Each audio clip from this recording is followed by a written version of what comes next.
Hello and welcome. So I get a lot of requests on the channel to do a video that focuses on what are the keyboard shortcuts that I use, how do I move around, how can someone go faster.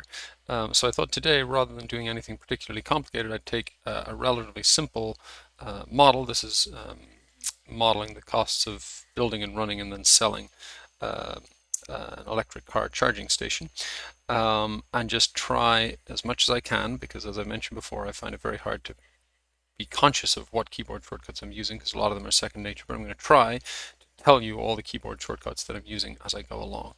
So let's do a quick overview of the case.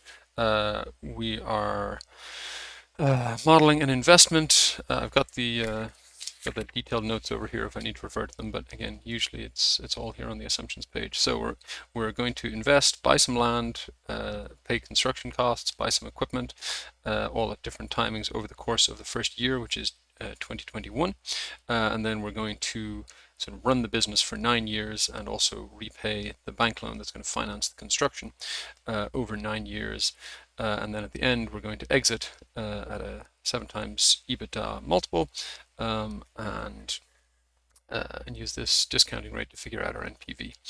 So how does the market work? We've got 3 different sections of cars: mini, regular, and premium. The first month of operations, so start of 2022, we're going to have 1,000 cars split in this proportion. Then they're going to grow at these quite punchy monthly percentages through the end of 2026, and then at a lower rate through to 2030. Then this is the kind of average battery capacity and what percent gets charged up at the station, because people have an option to charge their cars at home, so they won't always want a full charge. We've got a state subsidy, so basically the government will subsidize you up to a 20% EBITDA margin in 2022, and then they'll pay you 75% of that subsidy in 23 and 50% of that subsidy in 24. So we sell electricity, we buy it for 15 cents a kilowatt hour, we sell it for 35 cents a kilowatt hour. That goes up 3% a year starting from the second year, and the costs to do at the store, which are down here, also go up at 3% a year. So for the store, we assume a certain percentage of customers, so 15% of our mini car drivers, 40% of our regular, 80% of our premium will come and buy something in the store, and this is their average sales for the people that do come in, and 50% of that is cost of sales. And then we've got the expenses of running the store. So we've got 9 employees, an average salary of $2,500 a month, inflating 2.5% a year. Social security tax is 20% of the salary, employee benefits 10% of the salary, and operating expenses will be $3,000 a month.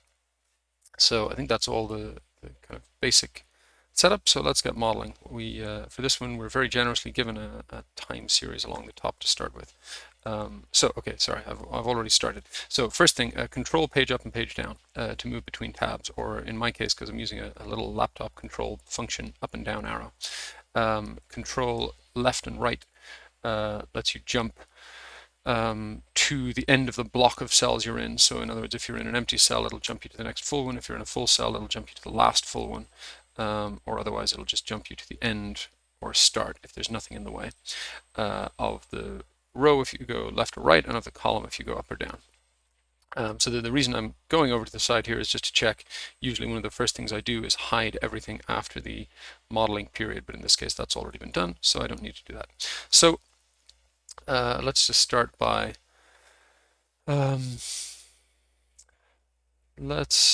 laying out some of where we're trying to get to. So I'm going to want revenue, which is going to be split between, and so sorry, Control B to make that bold. I did Alt H6 to indent the text here because I want to have kind of subheadings. So I'm going to have revenue from charge sales and revenue from store. Sorry, I'll Control D to copy that down so that I keep the indented format, and then store sales. And then I'll copy that down, make it bold, and do total. And then I'm going to want my, again, Control B for bold, my, I guess, cogs. And again, that'll be, I'll copy that, Control C, Control V to paste, Control F, sales, Alt P to go to replace, and replace that with costs. And then Alt A to replace all. I probably did that one a little fast. Control F to bring up the find and replace dialog, Alt P to switch over to this replace side, and then Alt A to replace all. So that's my COGS, and then I have my OPEX, and then that'll get me down to my EBITDA. And then again, just while you're setting up, it's also worth thinking about what else you want to get to. So I'm also going to do a quick cash flow statement. So let's say cash flows, and again, I'll Alt H6 to indent. So what are my cash flows going to be? It's going to be construction, acquisition. I'll just call it construction. No, construction and acquisition because we're acquiring the land and the machinery. Loan principal. Sorry, I gotta copy this format down. So again, Control D to copy it down. And sorry, that other one there. So I mentioned that Control up and down will jump you up and down. If you hold Shift as well, then it'll select from there to the end. So that's how I delete all those quickly. So construction acquisition costs, loan principal, loan interest. And the reason I'm putting loan principal on one line is because it'll be an easy check to see this line should sum to 0 because we should pay off whatever we borrow, because we're modeling a 9-year repayment period and we're selling at the end of that. So the loan should be all gone by the time we sell. So then we've got loan principal, loan interest. I'm going to have our EBITDA. I guess I should specify that this is pre-subsidy because we've got a subsidy that tops us up. So I'll call it EBITDA pre-sub, subsidy, and then we've got the cash flow from the exit. So I'll call it sale proceeds. And then we'll put a total at the bottom of that. Alt H6 again to indent that by 1. Okay, so now this is kind of, I'm setting this up just as a sort of reminder of where we're aiming for, but now obviously we're going to need a bunch of supporting schedules to work this out. So let's start by thinking about our, actually let's start with construction because that's sort of logically first thing. So construction, acquisition.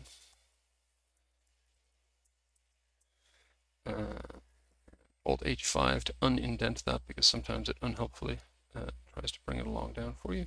So again, I'm just going to do that. So I'll flip back over here to say, okay, so I've got my cost of land, which gets paid right at the start. Then I've got construction that gets paid over the first 12 months. Then equipment gets paid on these 2 dates. Now, you can, so it's Alt IC to insert a column. Then I'm going to Control D to just wipe out the formatting there. So Control D just copies down. So I just started in a cell that had no formatting to clear out the formatting. I'm just going to rearrange this. Let's see. I just want to have my dates laid out in a table. So I'm going to say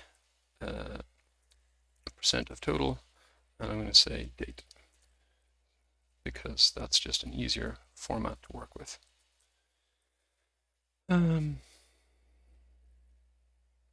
just delete that. So then we'll just call this first installment and second installment. So cut that and paste it up there. And sorry, when you're within a cell as well, you can also use that Control left and right arrow. So the equivalent of jumping through a block of cells is jumping through a block of text. So it'll take you to the next space if you want to highlight a word. So that's for kind of quickly deleting words, that kind of thing. Okay. So let's just put a little space in between those two. So we're going to have land, construction, and equipment. So for the land cost, there is only a cost in the setup period. So I'm just going to do a unique formula here. But whenever I do a unique formula, Alt HFC, or you can just click on the home menu. I like to make that a different color so it stands out. Because in general, in a financial model, if I make a change, I want to be able to Control Shift right arrow and then use Control R to copy across. But I do not want to do that when I have a unique formula. So that's why I highlight that. So construction costs, we're going to say if the month is less than or equal to 12, because that's the construction length, then give me construction cost divided by construction length, otherwise give me 0. So Control Shift right arrow to take you across the end, and then Control R to copy that across. And then I want a different format here, so I'm going to Control 1 to bring that up. I'll go number, 0 decimal places, 1000 separator. And then I'll come down here because I like to have my my zeros formatted as dashes. So if you use a semicolon like that to separate your formats, then the first one is for positive numbers, second is for negative, so I'll just put minus and then paste a copy of the same thing, and then the third one is for zeros, so I'll put a dash there. So now I get, just scroll down a little so you can see it, so now I get 30,000 a month for 2021, and then 0 after that. And then the equipment is going to be, so I'm going to, I'll just come over here first. So it's going to be the equipment cost times, I'm going to do a sum ifs to see what percent is picked up at this particular date. So sum those percentages where this month end is $5. Control Enter, and I'm going to Control C to copy this because I want to put the format down. I'm going to Alt ES to bring up the Paste Special menu, and then T for format. So Alt ES T. And sure enough, that gives me half here and half here. Now, I'm taking advantage of the fact that these are month-end dates. If they were arbitrary dates, then I would have to do a greater than or equal to this, less than or equal to this. But it's a slightly shorter formula if you just have to say, is this month-end date? So I'm just going to label that as a month-end. So then that's all my construction costs. So I'll just get down to a total.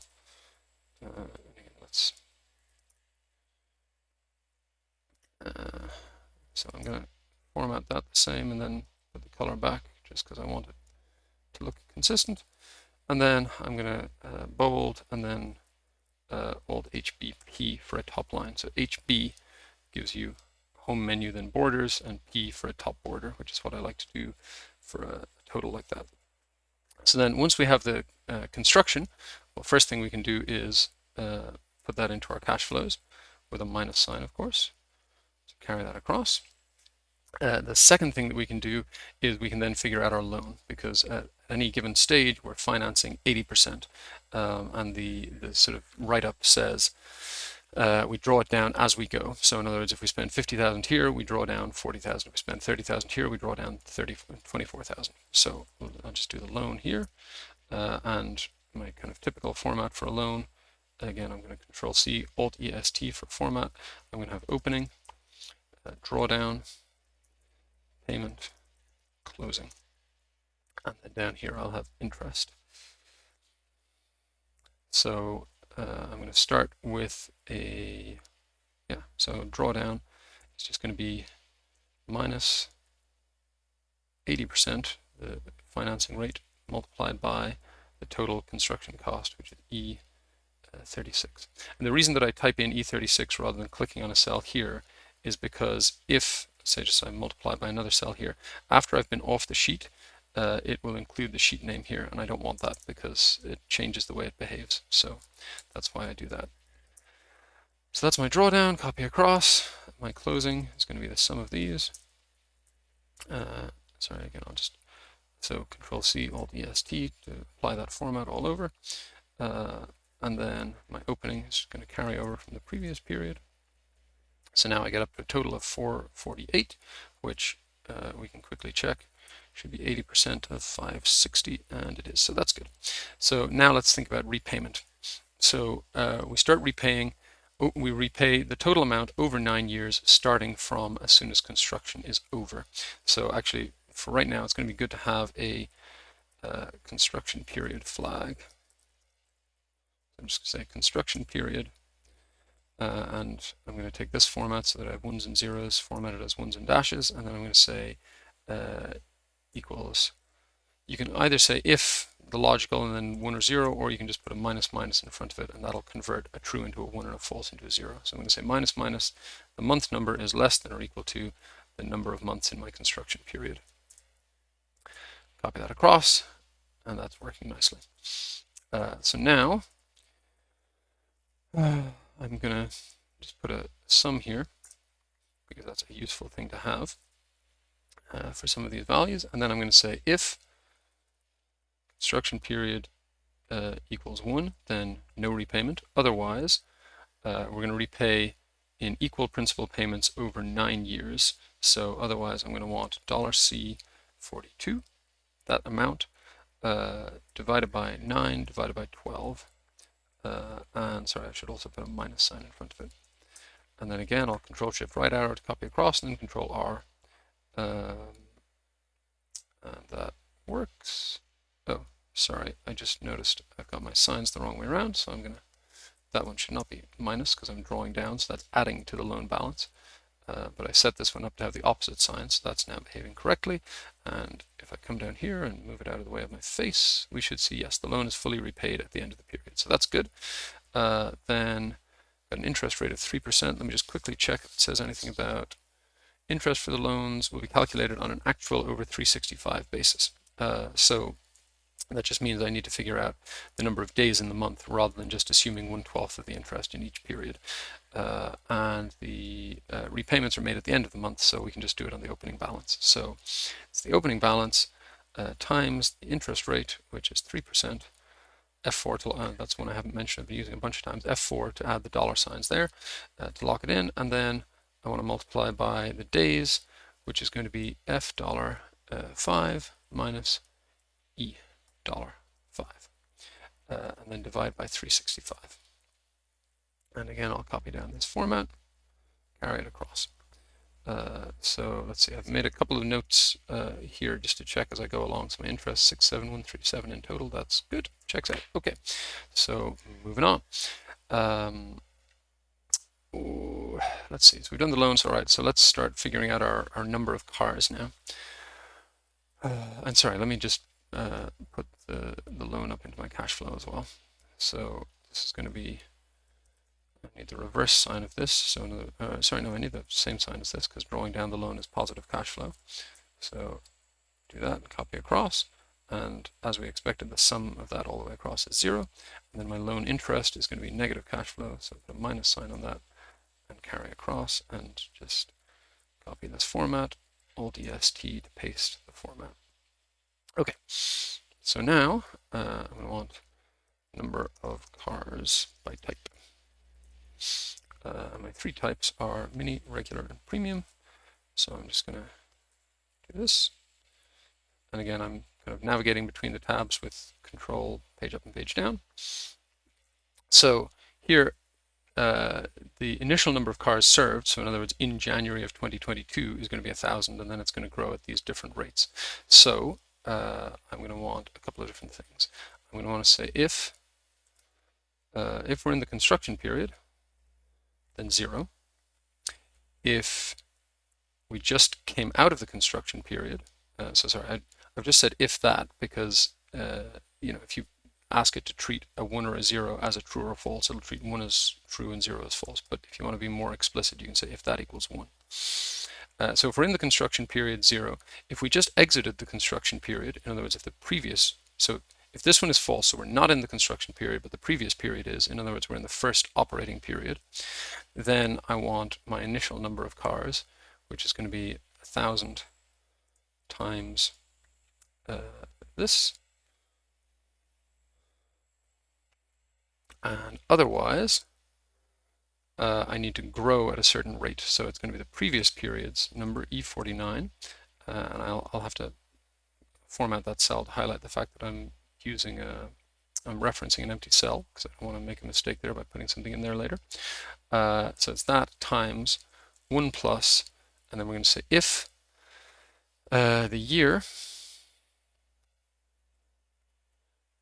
sorry, I not put in the sheet name there, so get rid of that. If the year is less than or equal to, we don't actually have it in a cell here, but I'm just going to type it in, 2026. It would be better practice to put it in a cell, but I'm not going to do that for you now. So if we're less than or equal to that, then this is our monthly growth rate, and we lock in just the column because I wanted to copy down for the other types. Otherwise, I want this stable growth rate for after. So then we close the if, close the 1 plus, close the if, close the if. And so then I'm just going to quickly format this cell to say, sorry, fill. I just like to do that kind of crosshatch pattern to say this is an empty cell that I am referencing. I'm going to copy the format down here. So we've got nothing happening for the first year. That's what we want. Then as soon as we get to the end of that, we should have 1,000 cars split up equally, which we don't. So I've done something wrong here, probably not locked. Oh, yep, I see what I have not locked, which is this. So I locked row 32 here, but I didn't lock row 32 here. So let's do that. And there we have it behaving more like it. And then let's see, here we grow by 2%, 3%, 1%, which is what we're supposed to. And then later on, everything grows just a little bit. Yes, by 0.5%. Okay, good. So then let's put in a total. And then alt equals, we'll just make a sum of the three above. Control Shift to the right. Control R to copy across. Alt Control B and Alt HBP to put the line above it. So let's see, I wanted final number of 4956 and I've got it. Good. Okay. So now let's think about the charge by car type. And we'll lay out the same format here. Charge by car type. So let's see, they have this capacity and charge this much. So I'm just going to make this kilowatt hours. Actually, yeah, so first I'm just going to put a little reference cell here. So I'll go Alt HFC, make it gray, charge per car. For that, I'm just going to say 25 kilowatt hour capacity times 65% charged, and copy that down and format like that. So that's the charge per car. So then it's just going to be this times that. And again, I'll copy all of this formatting, and then I'll fill this down and across, and copy this and put it there. 143, 129, which is what I wanted. Good. Okay. So then I'm going to have charging revenue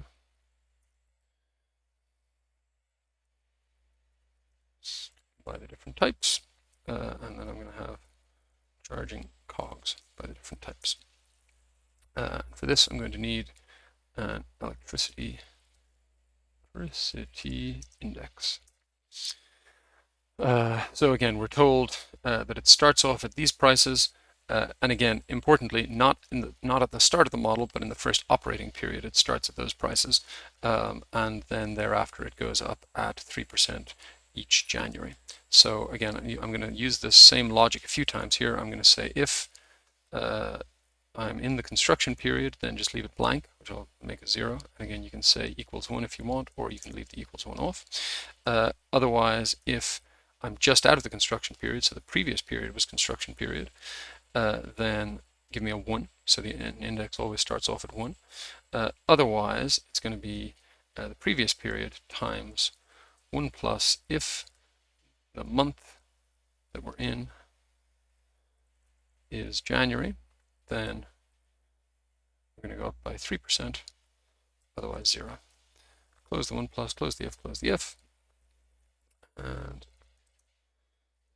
copy across, and I'll just add a couple of decimal places so we can see this going up. So it starts off at 1, the next January it goes up by 3%, and so on across. So that's what we want, and I just realized I need to also put my empty cell referenced format there, and also here. Okay, so then my charging revenue is just going to be the number of kilowatt hours times price index times the base price, which is this. And again, I'll copy this whole format. I'll fill this, and here's another little trick. If you just select this whole range and then one row below it and then press Alt equals, it'll do an auto sum to fill in the totals at the bottom of each one of these. So that's the charging revenues and the charging cogs, same basic idea, except that now, first of all, let me put that back up there, and then here we want to go S8, I think it was below.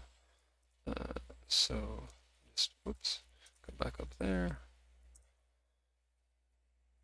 Yes, it was the one below. So we should have the exact same formula here, except that that changes, and we do. So helpful. And by the way, if you ever need to kind of flip between formulas to compare, just Control to select them both. So select one and then hold Control and select the other, and then you can tab over and back between them, see them pretty easily. So let's see, that's all seems to be working. So let's just put that back up here. So my charge sales, this, copy that across, and then my charge costs. Actually, I'm going to leave this one blank because we don't have any there. Just put on a minus sign and point to that one. Carry that across, and I'll put in my totals here in anticipation. And again, Control B, Alt HBP. And then my EBITDA is going to be my revenue plus my COGS, because I'm putting a minus sign on that, plus my OPEX, so I'll put a minus sign on that as well, and carry that across. Okay, so let's keep going.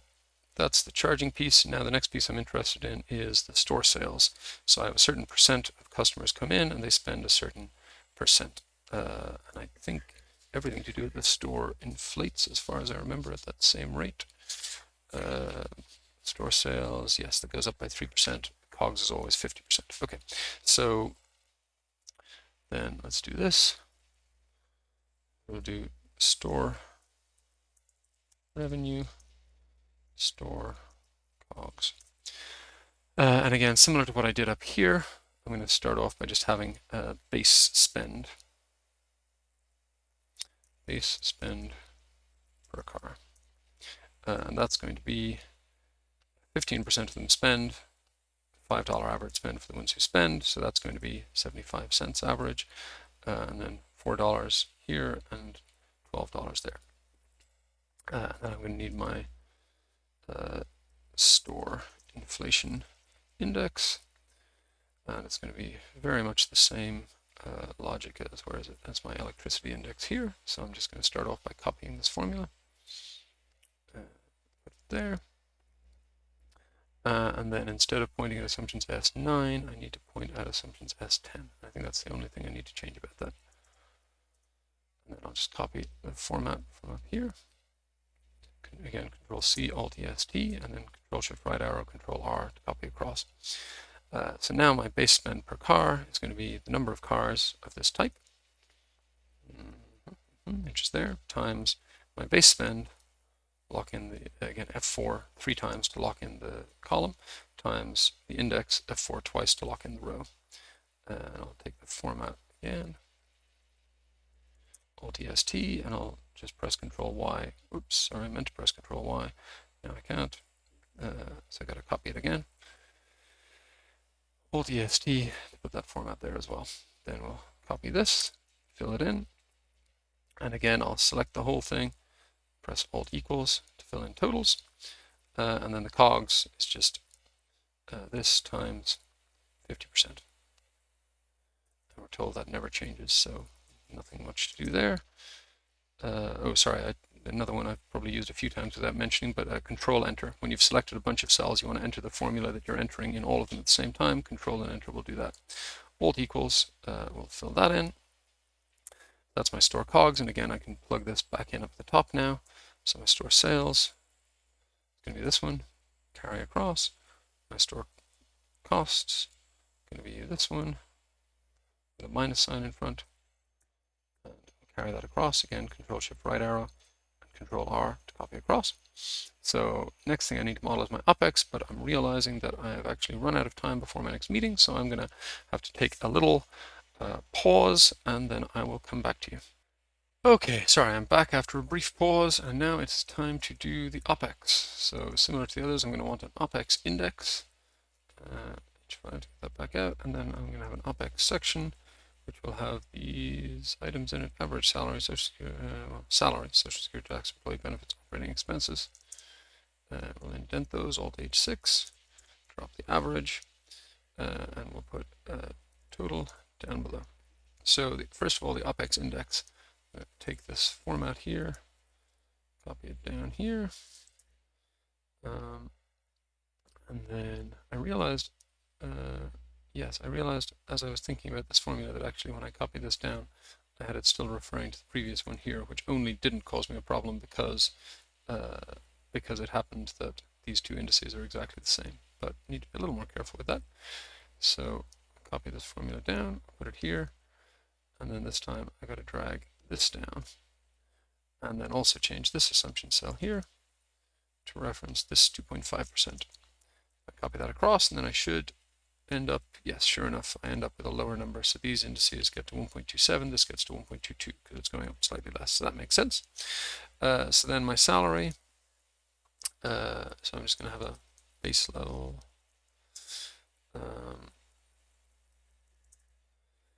And my base salary is going to be 9 people times $2,500 a month. Alt H9 to remove the decimal places. And then it's going to be this times 20%, and the same thing times 10%. And then my operating expenses base level will be $3,000 a month. Okay, and then each of these is just going to be this times the index. And again, I'm going to want this format. Alt-EST, Control-D to copy down, Control-Shift-Right arrow, and Control-R to copy across. And then I'll select the whole range in one cell below. Just give some space here so you can see it. And I'll do my Alt equals again. And then I'll select the bottom row, B for bold, Alt HBP for top line. So that's my OPEX, 39293. That is what I was expecting. Good. So then I'm going to plug that in up here. And again, add a minus sign, copy it across. And so now, sure enough, I am a loss-making business in 2022, which is what we expected. That's why we need the subsidy. So next thing to do is the subsidy calcs, and then we can also just link this up to here. I'll again format this as an empty cell that is referenced, just because these cash flow rows are going all the way across, including period 0. Then the subsidy and sale proceeds. So let's do the subsidy next.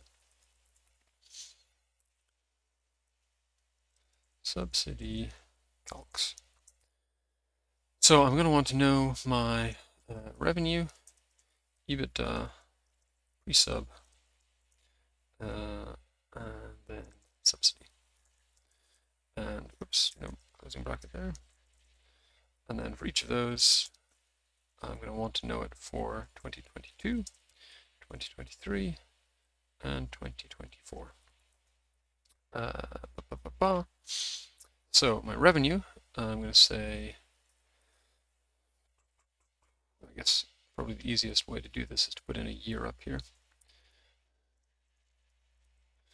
And that's just going to be a year of that carry across. And then I'll just Alt WF to freeze panes. So I did it once to turn it off, and then once to turn it back on again here. So basically what I had before was it was frozen there, which meant that those first 6 rows always stay visible. What I wanted to do is have the first 7 rows stay visible now, because I want to be able to see the year down at the bottom. So I do that. So now I'm going to say SUMIFS, my revenue, lock that in, where my year, lock that in, and I'm just going to pull back 1 so that it's the same number of columns as I've selected for revenue, because otherwise it won't behave. And where that is, I have 2020, yes, I have 2022 there. So, and again, I'll take my number format here. So that's my revenue, and then I want to do the same thing for EBITDA. So I just need to change what I'm summing. I'm currently summing row 12, and EBITDA is in row 21. So just change 12 to 21. Copy across. So then the subsidy here is going to be, we need to get from this negative to 20% of our revenue. So we need revenue times, I'll get the 20% in a second, minus what we actually made. So our target margin is, our target EBITDA is revenue minus revenue times 20%, and we subtract our actual EBITDA from that, and that tells us our subsidy is going to be $305,000, I think it is. I'm just going to make each and every one of these red, just to indicate they're all different formulas from each other. So then this one is this times this, and this one is this times this. So the subsidy goes down by 25% in the second year and another 25% in the third year. So then we need to have the subsidy coming into the cash flows, and we're told that it comes in 12 equal monthly payments. So I'm just going to do equals sum ifs. I'm going to sum up the subsidy, where the year is the current year from up here, and divide it by 12. Again, Ctrl C, Alt EST for the format. And that should show me no subsidy at all in 2020 or 2021, because it doesn't start then. I should have a subsidy in 2022, and it should be the same payment every month, and then a lower payment starting 23, same payment all through the year, and then a lower payment starting 24, continuing all through that year. And again, I'm using Shift right arrow to keep expanding my selection, and Control R to copy across, and eventually we get to 2025 and there's no more subsidy after that. So that's all good. And then I'll figure out our sale proceeds in just a second. So actually, the easiest way to do that, because I want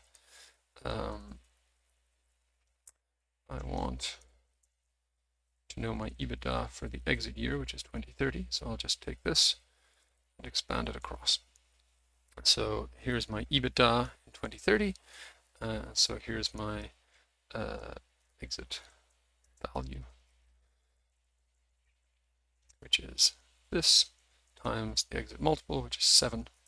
So EBITDA multiple. So that's my exit proceeds, and I don't even have any loan to pay off because it's all paid off by then. So I just need to put that here. I'm going to say equals if.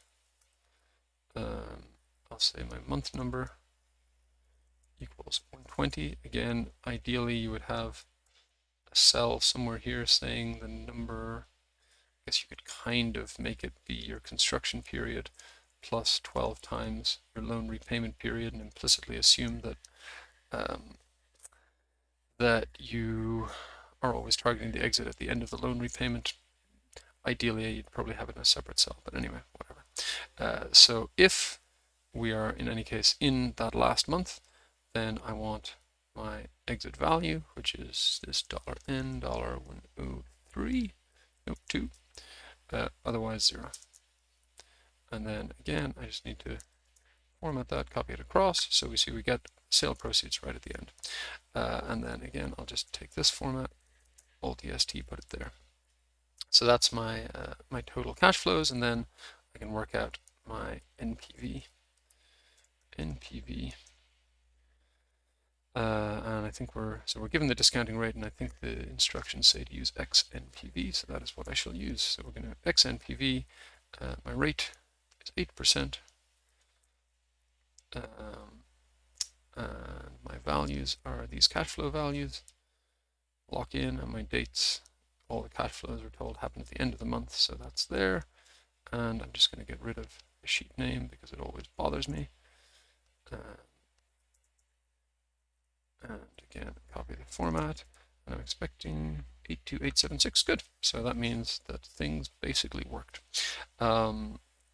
So you can see, net cash flow basis, even with the subsidy, this thing takes, well, it never pays itself back until you sell. It doesn't even get to cash flow positive until up to 2028, and even then, it's pretty small. You make 144,000,